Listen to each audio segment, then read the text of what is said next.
Okay, so you ready to dive into some seriously spooky stuff today?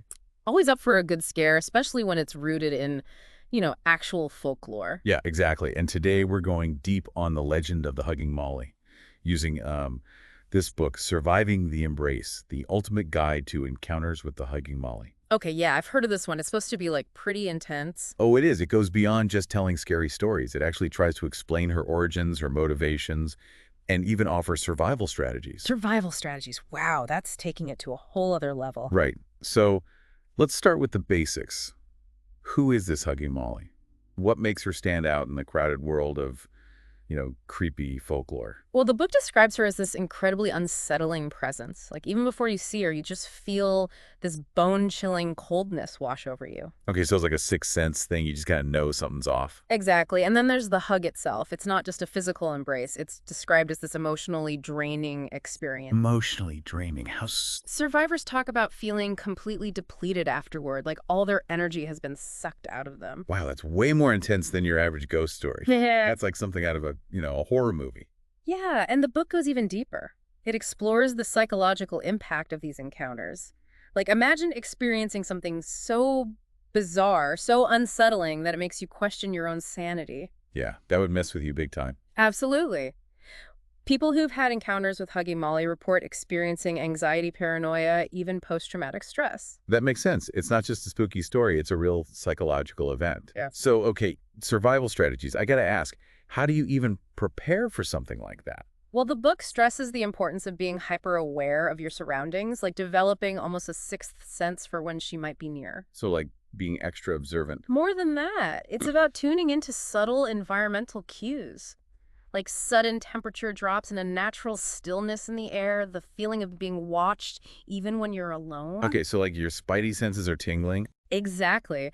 And there are some auditory cues too. The book talks about unusual sounds like faint whispers or disembodied laughter, almost like she's toying with you. Creepy.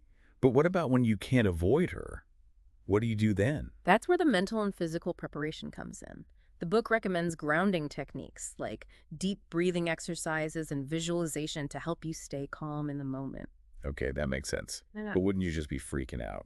Probably. But the book emphasizes the importance of projecting confidence and assertiveness. Apparently, showing fear only strengthens her presence. So it's like a mental game of chicken. Kind of, you have to show her you're not afraid. Okay. All of this sounds pretty intense, but how much of it is, actually believable? Well, the book includes these firsthand accounts from people who claim to have survived encounters with Hugging Molly. So like actual witness testimonies. Exactly. And reading their stories adds this layer of realism to the legend. They describe the terror, the confusion, the physical sensations they experienced. It really makes you wonder if there's something more to these tales. Right? It's easy to dismiss folklore as just stories, but when you hear about actual experiences like that, it definitely makes you think twice. For sure. And I think that's the biggest takeaway here, the realization that we're surrounded by these unexplained mysteries. We tend to associate them with darkness, the unknown, but what if they're closer than we think? Whoa. Okay, so you're saying the Hugging Molly could be like a metaphor for something bigger. Maybe? What if those unexplainable chills, those gut feelings we can't quite place, are glimpses into something beyond our understanding? Okay, yeah, that's pretty profound. So Surviving the Embrace, it's not just a book about some spooky legend, it's about questioning what we think we know about reality. Exactly.